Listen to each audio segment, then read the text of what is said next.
Let's talk Harry and Meghan episode 2. Here are some things that stuck out to me in episode 2. Let's break this down. This is going to be shorter than the last video.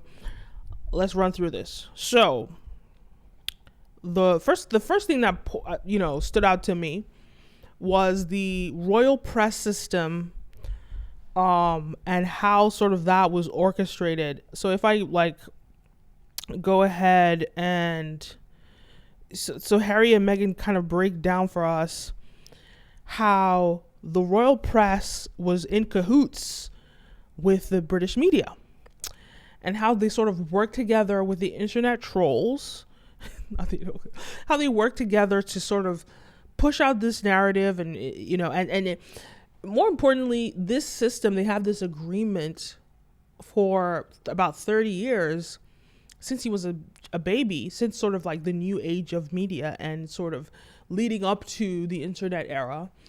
So they've had this agreement that they would have access, because it's important to keep the royals relevant, right? Why is it important to keep the royals relevant? Because literally they're living off of taxpayer dollars or pounds. And people, so it's like, if people don't see the importance of them, well, then they'll say, get rid of it. I don't want to pay for this expensive thing. But because of the history that it holds and the Commonwealth and all those things, they said, okay, well, we need to keep the royals relevant, and we need to keep the British feeling like they're an extension of our family, kind of like what the Kardashians have been able to do in America. This is what the royals have done.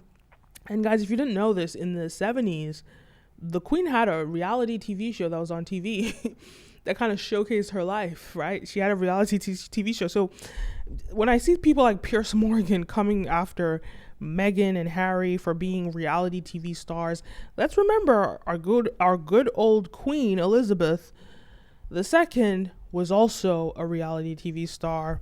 She had her own reality TV show. And so, so basically the strategy is to keep the royals in the imagination, of the British public. And how do they do this? They have this agreement that they have access to their lives, in the way that, the paparazzi, the media, and they get to sort of peer in and watch everything that they do. So they have people within the royal press office that are leaking information about their private lives, and they're working hand in hand to keep, it's like a press office, right? Like the press office idea is like to keep them relevant, but also we have to leak some information.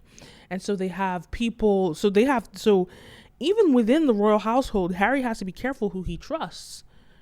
Because it's not about, like he said, it's not about who he trusts, it's about who they trust and who they reveal information about him to. So it's like his whole life is being used as a pawn for tabloids.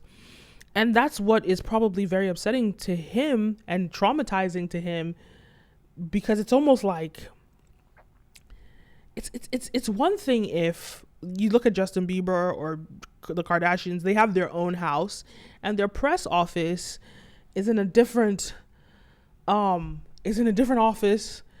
Even though they're leaking stuff about their personal lives, there's a separation. But we see the press office is in Buckingham Palace. It's in Kensington Royal or whatever. It's in all these palaces that they live in. So they have access to their personal lives. Like the intricacies, they have that access. They have that access within the royal household, whether it's a maid, whether it's whoever it is. And they have this ability to strip them or to extract information about their lives, their personal lives, and plant those stories into the media in the name of keeping them relevant. I think about Rihanna, for example. Rihanna's PR person had said that he made up that story about her sleeping with Jay-Z to boost Rihanna's popularity and create like sort of this like love triangle and this scandal around Rihanna to get people talking about her. Now, he did that behind Rihanna's back, but did it help Rihanna's career? Absolutely. Even though it's kind of disturbing because she was like 16 at the time or 17, it's gross. But ultimately, this is somebody in her team, within her team, that went behind her back, told lies in an attempt to get her relevant. And that was him doing his job. So imagine if this guy working for Rihanna could do that. Imagine somebody in a press office in your house, what they will do to keep you relevant, to do their job. And you don't have any say in this because your whole existence is being paid for by the public. So this is the disturbing reality of the whole royal press system, and how we have to understand that when you look at someone like Justin Bieber, go watch. It's so interesting to me because if you guys watch that Justin Bieber documentary, and I talked about it in the last video, the documentary, what was it called again? If you watch that Justin Bieber documentary, I think it was Justin Bieber documentary. It was called Seasons on Netflix. He sat with a psychologist or some sort of like expert, some sort of doctor, and this doctor kind of talked about how there's a trauma that happens to child stars, something about the dopamine levels in their brains. He said some scientific stuff. He said really affects their mental health in very terrible ways. And I believe in the rest of this Harry and Meghan show, they're going to talk about their mental health, and some of, I know Meghan became suicidal and all these things, but these things negatively affect your mental health. And that's for Justin Bieber, that this happened to him as a young boy, but he was at least 13, 14 when he came into this. From the day that Harry was born, we watched him come, even though I wasn't born then, but we could see footage of him coming out of the hospital, Diana coming out of it with this baby. The press was surrounded. They have watched this boy since the day that he was born, and he's like 37 now, 38. Till this day, they're still watching every single aspect of your life. Imagine that kind of this is unheard of. Even Blue Ivy, even what are these, Kanye's kids, they're still 8 and 9. The media has not been watching and stalking them for 37 years of their entire lives. He's probably the only person in the world that has experienced this, that is this old. Tell me someone else. The closest person is probably Janet Jackson. But even back then, when Janet was born, the paparazzi were not the same. Hollywood was not as elusive or difficult to get into. It wasn't the same. So this is a modern situation from the 90s, the way the media and the press navigate from the 90s into the internet era, into social media. And so Harry and William have a very unique experience, and they're kind of like showing the world what this experience has done to them. So if this has caused a lot of trauma in the Britney Spears and the Justin Biebers, who we saw this happen to them from the age of 16, 13, when they were teenagers, what about the kid that was born into this from day one? There were cameras in your face. How does that affect their mental health into adulthood? And that's where this story gets interesting. Another thing here, and I'm just skimming through some of my notes and my thoughts as I was watching episode 2, is how the media sort of discredited their compatibility, Meghan and Harry. Meghan and Harry. The media kind of was like, this princess straight out of Compton, and all these things that they were saying about her. It's so funny in that scene when he was like straight out of Compton, and Harry was like, whoa. Because like when you actually, like, this guy is actually a royal, like he doesn't know what Compton is. Whoa.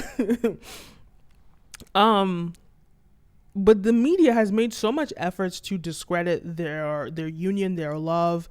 And I broke it down in the previous my previous analysis, But in that first story and throughout the story, they made a conscious effort to show us that this man loves this woman so much, and this is his soulmate. They made so much emphasis in telling us that. Now, I want to watch a clip from the episode so I can get into this. I think it's around here. All right. Here we go. My parents lived in the Valley until I was about 2. And when their relationship ended, she and I moved to maybe like a 40-minute drive from there. At the time, it was mostly a Black community where my mom and I were living. Why is this showing? 40-minute drive from there. At the time, one second, I don't know why. That's black and white. Let's go back. At the time, it was mostly a Black community where my mom and I were living. Wait a minute, what's going on? What is happening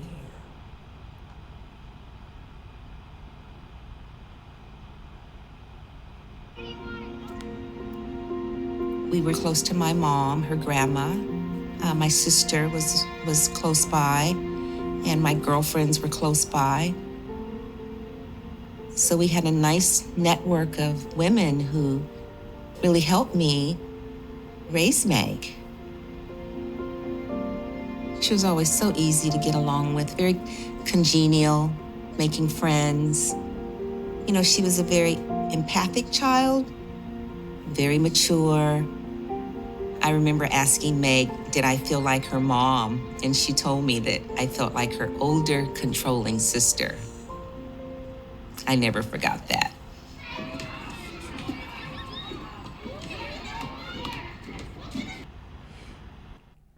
Right. So one thing that I remembered noticing was that they never addressed where she's actually from. Like, remember how, like, you know, the press was saying that she's straight out of Compton, this, that, whatever. They never said where she's actually from. She was like, we're not from Compton. You know, they said all this stuff, but they never said where she's actually from. Hold on.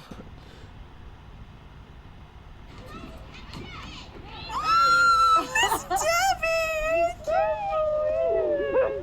Hello, How are you? I'm very well. Oh, So happy to see you. Oh, my goodness, my goodness. This is, I know, it's amazing. What a great choice this was to start Meg here. And your mom. When we went back to, we still call it Little Red Schoolhouse, but Hollywood Schoolhouse, I was there from ages 2 to 12. It was so nice to be back. I want you to see what you wrote to me. Oh my gosh, show me. Your penmanship was fantastic. You can go ahead and read that, but I want you to pay attention to the P.S.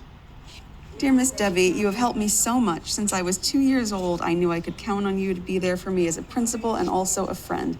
I can't thank you enough. Even though I was at the school for 10 years, I wish I could have stayed for 10 more. This school will always have a special place in my heart. Much love, Megan. P.S.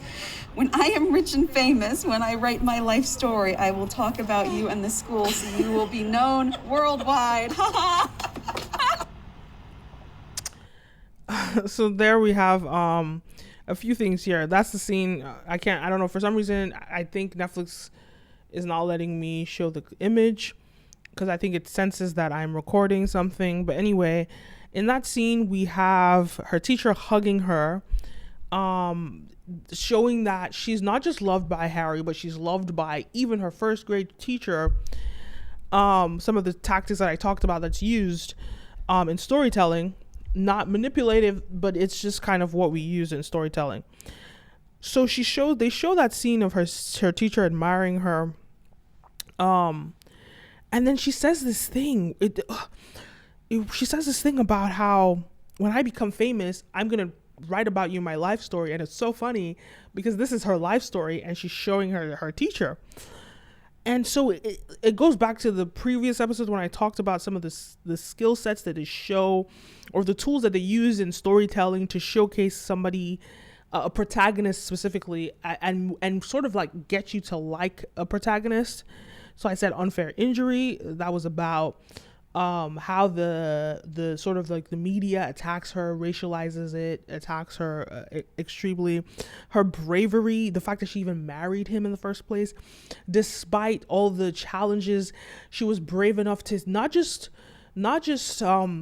agree to date him, but even when all these people swarmed at her, she still had the bravery to continue. Because a lot of people, as much as people will call her an opportunist and all these things, a lot of people have a fear of success. And a lot of people, when something like this happens to them, they find some way to sabotage it. But it showed that, like, not only was she brave, but she was also skilled. So skilled enough to win him over, skilled enough in her life, in all facets of her life. These are all traits of protagonists that we find compelling, that audiences find compelling. She's very intelligent. They talk about this extensively in the documentary, how she was always the nerdy one in school. She was always the smart one, and all her life she's just always been the smart one. So all of these things just, put us in this mindset of admiring Meghan. It's just kind of this, it's a storytelling hack. It's used everywhere. And obviously her being ambitious and saying, hey, when I'm successful, I'm going to write you in my life story. And this is exactly what she's doing. These are all qualities that make us, root for her. And then, of course, that scene that we saw even, when she got herself in that commercial, that's another thing that people use as a tactic. Her being in that commercial, very, very important tactic that people use in storytelling to, again, the commercial thing, her first of all, her seeing a commercial as a kid, being an activist and speaking out, sending a letter, and then getting them to change the commercial shows that this is a woman that when she says something, she does it and she executes. So they're showing us that in not only her teacher saying, I'm gonna put you in my life story, and she goes and meets her teacher, but they also show that in when she changed that commercial when she was a child. She is skilled enough to be an executor.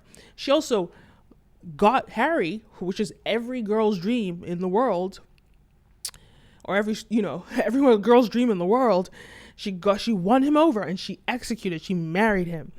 And so they're showing that this woman has the skill of execution, another trait that just shows there's so many layers and so many ways that they showed that she's a high quality, high value woman, especially in the modern era.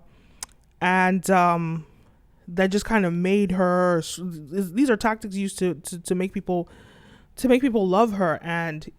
But the British media, when you see their reactions, they don't like it. But let me keep going. The Hollywood Bowl. 103 girls on the stage all wearing white gowns, not like cap and gowns, like beautiful white gowns. There it is. It's also the last concert I went to with my mom, and we were in the parking lot leaving, and my mom honked her horn because this woman was taking a long time to figure out how to get out, and the woman turned around and screamed the N-word at my mom. I just remember my mom, I remember the grip that her hands had on the steering wheel. And you could see it was so tight where the knuckles get all white. And she was just silent the rest of the drive home. We never talked about it. I'd never in my life heard someone say the N-word. Very different to be a minority but not be treated as a minority right off the bat. Obviously now people are very aware of my race because they made it such an issue when I went to the UK, but before that, Most people didn't treat me like a Black woman. So that talk didn't have to happen for me.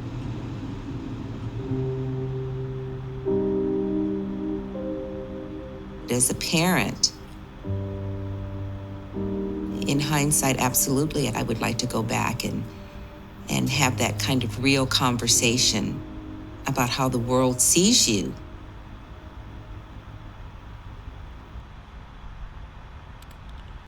Okay, so this was a controversial thing that kind of went viral, you know. So it's okay. She talks about how her mother never trained her or prepared her for this because she was white passing. She was mixed race, but she was light skinned, fair skinned. So she never really had to get that talk around race.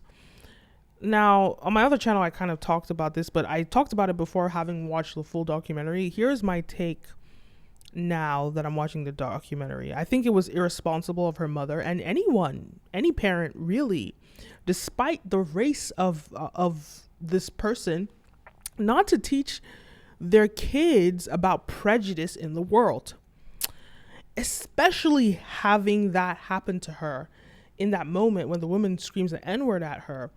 I think every parent should teach the world about prejudice, and a Black mother about racism. But I'm going to change it up here because I don't think it's important to teach it in the way that you think one should teach it. Not that whole narrative of you have to work twice as hard to get half as much and all that BS. I don't believe in that kind of mentality to hinder your kids in that way. I kind of feel like the prejudice that you teach your child about is some people in the world are going to have an issue with you for whatever reason. Everybody has some, whether it's that you're Black, whether that it's that, I don't know, you're ugly, whatever it is. People are going to treat you away, but that's nothing to do with you. And that is not your business. It is not your business how other people treat you, how other people feel about you. That's not your business. And that should not affect how you conduct yourself in the world.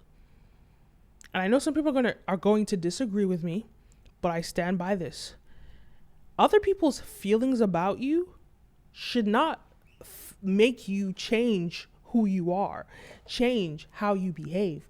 As long as you're behaving like a proper human, like I'm not saying, as long as you're behaving like a respectable human, other people's opinions of you are not to make you change who you are. It's not your business, but just be aware that these mother effers are racist, are sexist, are bigots, are hate ugly people. I don't know, whatever it is. But I think it's the responsibility of every single parent to teach their kid about prejudice and also not to try and diminish their kid's self-worth, but teach their kid that people are stupid. People feel whatever about whatever they want to feel about, and it has nothing to do with you. It has nothing to do with your self-worth. That's just how they see it. And that's their problem. And that's it. But I think it's every parent's responsibility to teach their kid that. All right, I want to play the straight out of Compton part. Oh, damn, I'm so pissed that I can't show Harry's face because it's not working, but I think it's going to be Harry saying, whoa. Here we are. All right. That it became public knowledge. The first story was Harry's new girl, almost in brackets, straight out of Compton. And I was like, whoa. Well, firstly, I'm just not from Compton. I've never lived in Compton. So it's factually incorrect, but why do you have to make a dig at Compton? The direction for the palace was, don't say anything. No comment. Everyone just say no comment. But what people need to understand is, as far as a lot of the family were concerned, everything that she was being put through, they had been put through as well. So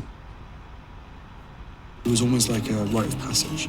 And some of the members of the family was like, right, but my wife had to go through that.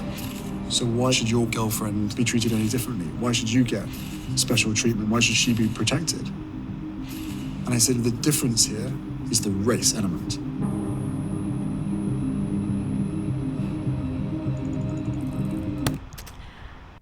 Boom. I kind of broke that down in the previous episode, and probably earlier in this episode too. But that was all very interesting. How that was taken. Just, I guess, go check out my comments on that. The other thing I wanted to say was, I think it's very ironic that it's Diana's son that is dismantling white supremacy from within. And it's so like, it's really Diana's FU to the royal family, her sort of like her send off, because this is just so Diana, you know what I mean? And not in a spiteful way, just in a more humanitarian way. Because how ironic is it that Harry, a product of the royal family, goes off and marries a mixed race, not even a, people like are trying it. In Nigeria, we could call her a white woman. She doesn't look black. Sorry, I'm not trying to gaslight her blackness. I'm just saying in Africa or any indigenous black country, we recognize black as 100%, or at least 70 at the minimum to consider you black. But fair enough, in the UK, which is an indigenous white country, they're not going to consider her to be white, right? In America, because of the situation in America, yeah, America is going to call her black. But when she walks down the street, she could pass for a white person. That's the thing. She could pass. But I think back to the Diana point about her dismantling, it takes her son to dismantle white supremacy, which is so interesting to me because this is just exactly what, it's just so ironic. Because what he's doing here is not only is he married to a black woman and his children, so he's going to have, mixed race woman, he's going to have mixed race children.